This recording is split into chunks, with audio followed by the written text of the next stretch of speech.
இன்னைக்கு தமிழ்நாட்டிலேயே மின்வெட்டுல நம்பர் 1 தொகுதி பெரம்பூர் தொகுதி தான். அதுவும் ஆளுங்கட்சிக்காரங்க என்ன தெரியுமா பேசிக்கிட்டு இருக்காங்க, அண்ணன் பவருக்கு வந்தா தமிழ்நாடு மாறும்னு பார்த்தோம், ஆனா அண்ணன் கைக்கு பவர் வந்த நாள்ல இருந்து தமிழ்நாட்டுக்கே பவர் போயிடுச்சு அப்படின்னு இன்னைக்கு ஆளுங்கட்சிக்காரர்கள் பேசிட்டு இருக்கிறாங்க. நேற்றைய தினம் நீங்கள் முழுமையாக பேசினீர்கள். உங்கள் பேச்சுக்கள் எப்படி இருந்தது என்பதும் நாடறியும். இருந்தாலும் கூட நாங்கள் அமைதியாக இருந்தோம். இல்ல நீங்க இருங்க, ஒவ்வொரு வார்த்தைக்கு இருங்க. நீங்க மின்வெட்டையில நீங்க சொன்னீங்க, உங்களுடைய முன்னாள் அமைச்சர் ஆற்காடு வீராசாமி இருக்கிற போது மின்வெட்டால் தான் நாங்கள் ஆட்சியே மாறியது என்றெல்லாம் சொன்ன கதையெல்லாம் இருக்கு. அதெல்லாம் சொன்னோம்னாங்க, நாங்களே அமைதியா இருந்தோம். அதுக்கு அங்கே தயவு செய்து எதிர்கட்சி தலைவருக்கு வாய்ப்பளிக்கிறார்கள். அந்த வாய்ப்பை நீங்கள் அவர் முதலமைச்சர் பேசுவதற்கு பிறகு பேசினால் அழகாக இருக்கும். மரபு இருக்கிறது, எப்போது வேணும் பாயிண்ட் ஆஃப் ஆர்டர். இருந்தாலும் கூட நீங்க அந்த மரபை நீங்க கடைபிடித்தீங்களா உங்க ஆட்சியில? நீங்க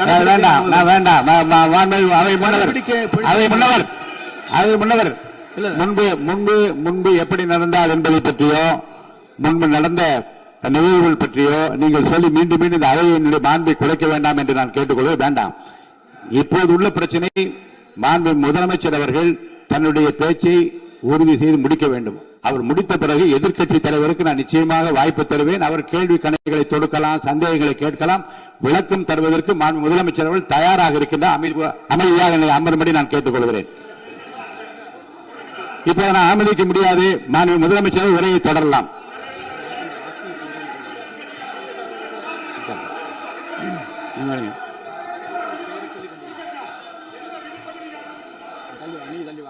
மாண்புமிகு உறுப்பினர் ஆஸ்டின் உங்க இடத்துல போய் உட்காருங்க.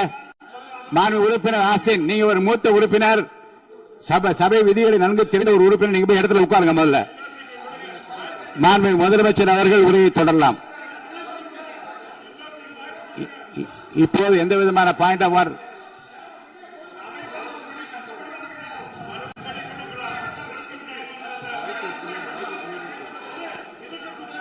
நான் வாய்ப்பு இல்லை என்று சொன்னால் நீ எழுந்து நிற்பதிலே நியாயம் இருக்கிறது. உட்காருங்க. வாய்ப்பு உறுதியாக எதிர்க்கட்சி தலைவருக்கு பாயிண்ட் ஆஃப் ஆர்டர் மட்டுமல்ல, உட்கார்ந்து அவர் பேசிய பேச்சுக்கள் என்னென்ன இருங்க, என்ன என்ன என்ன என்ன என்ன உங்களுக்கு சந்தேகம் இருக்கிறதோ, வினாக்கள் இருக்கிறதோ அதை நீங்க கேட்கலாம். அவர் பதில் சொல்வதற்கு தயாராக இருக்கிறார். பேசி முடிக்கின்ற வரை அமைதி காக்கும்படி உங்களை நான் கேட்டுக்கொள்கிறேன். மாண்புமிகு எதிர்க்கட்சி தலைவர் முழு ஒத்துழைப்பை நீங்கள் தர வேண்டும் என்று நான் எதிர்பார்க்கிறேன்.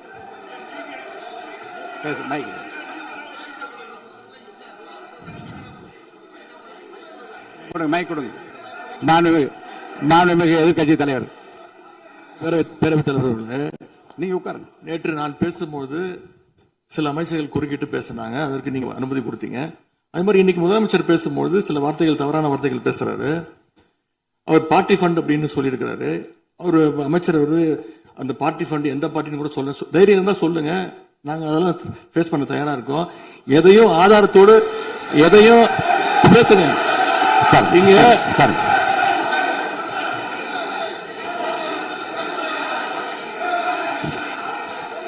அது மாதிரி பேரவைத் தலைவர் அவர்களே, நேற்று நான் பேசி முடிஞ்சோடனே நீங்க அவை முடிஞ்சிருச்சுன்னு சொல்லிட்டீங்க. நாங்கெல்லாம் வீட்டுக்கு போயிட்டோம். வீட்டுக்கு போய் டிவி போட்டு பார்த்தா அங்க இன்னொரு அமைச்சர் இன்னும் பதில் சொல்லிட்டே இருந்திருக்கிறாரு. அதற்கெல்லாம் நாங்க இப்ப என்ன பதில் இது, என்ன மரபு இது? நீங்க இப்ப பேசிக்கிட்டே இருப்பீங்களா? நாங்க பாத்துக்கிட்டே இருக்கணுமா?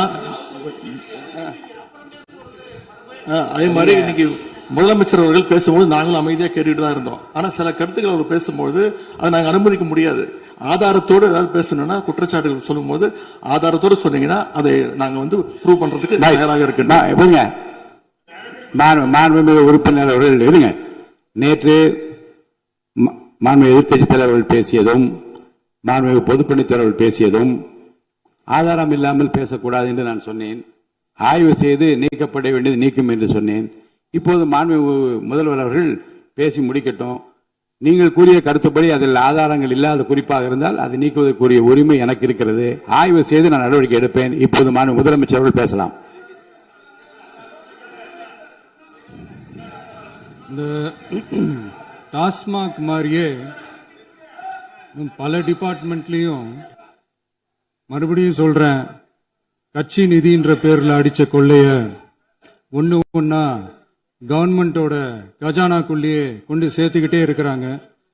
இப்பவும் சொல்றேன், மக்கள் பணத்துல இருந்து ஒரு பைசா கூட தொடமாட்டோம், தொடவும் விடமாட்டோம், தொட்டா விடமாட்டோம், இதுக்கு முன்னாடி தொட்டவங்களையும் விடமாட்டோம்.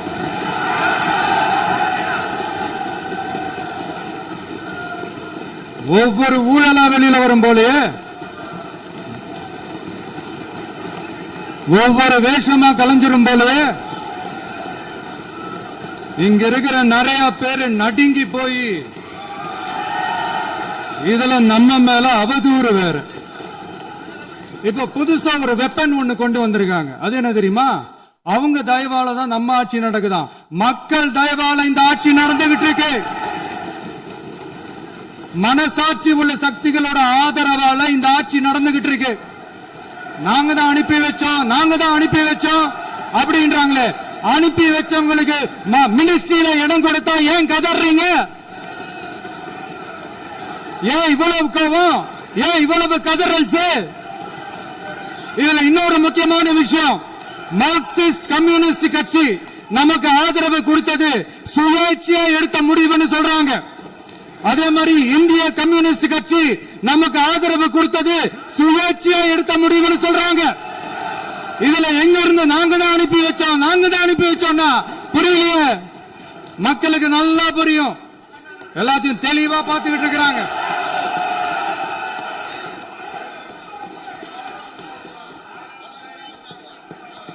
முதலமைச்சர் கண்டினியூ பண்ணலாம். மாண்பு முதலமைச்சர்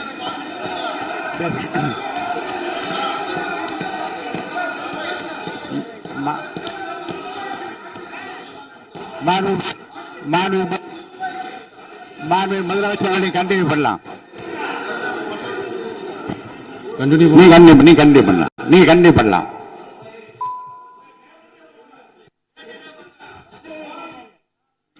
இந்த சமூக நீதி அரசு, சமூக நீதி அரசுன்னு சொல்றவங்களை பார்த்து கேட்கிறேன், நம்ம பட்டியலின சகோதரர்களுக்கு எத்தனை அமைச்சர் பதவி கொடுத்தீங்கன்னு கொஞ்சம் சொல்ல முடியுமா?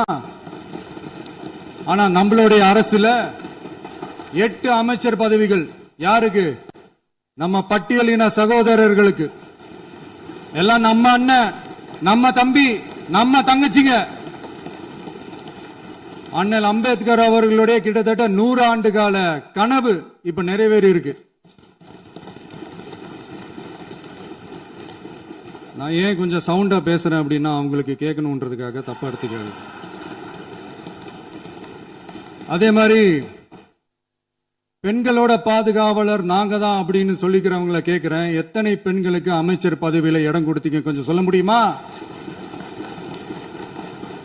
எங்க அரசுல 4 சகோதரிகளுக்கு அமைச்சர் பதவி கொடுத்திருக்கிறோம்.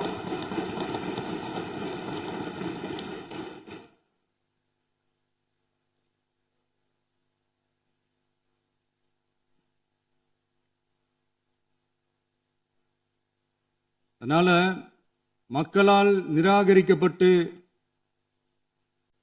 மக்களால் அகற்றப்பட்டவங்களுக்கு ஒன்னே ஒன்னு சொல்லிக்கிறோம், தப்பே செய்ய மாட்டோம், ஊழலே செய்ய மாட்டோம், நேர்மையா தான் இருப்போம், நியாயமா தான் இருப்போம் அப்படின்னு சொல்றவங்களால மட்டும்தான் கூட்டணி ஆட்சி அமைக்க முன் வரும். ஆட்சியிலையும் பங்கு, அதிகாரத்திலையும் பங்கு கொடுக்க முன் வரும். ஊழல்லையே ஊறி போனவங்களால இந்த கூட்டணி ஆட்சியோ, ஆட்சியிலையும் பங்கோ, அதிகாரத்திலையும் பங்கு கொடுக்க முன் வராது. மெஜாரிட்டி இருந்தாலும் தரமாட்டாங்க, மெஜாரிட்டி இல்லைனாலும் தரமாட்டாங்க. கேட்டா ரெடிமேடா ஒரு பதில் ஒண்ணு வச்சிருப்பாங்க, கூட்டணி ஆட்சியை மக்கள் விரும்ப மாட்டாங்கன்னு. அதே மக்கள் தான் இப்ப அவங்கள பார்த்து சிரிக்கிறாங்க. நான் பதவி ஏத்த அன்னைக்கு கொஞ்சம் டைம் அவகாசம் கேட்டேன். எதுக்கு கேட்டேன்? நிதி நிலைமைலாம் கொஞ்சம் மோசமா இருக்குது, அதெல்லாம் கொஞ்சம் சரி செஞ்சுக்கிட்டு படிப்படியா கொஞ்சம் கொஞ்சமா நான் கொடுத்த வாக்குறுதிகள்லாம் செயல்படுத்துவேன், அதுக்காக கொஞ்சம் டைம் அவகாசம் கேட்டேன். நான் ஏதோ வேற எதுக்காகவோ வேற யாருக்காகவோ ஏதோ அவகாசம் கேட்ட மாதிரி. அடுத்து இங்க சபையில இல்லாதவங்களை பத்தி பேச வேண்டாம்னு நினைக்கிறேன்.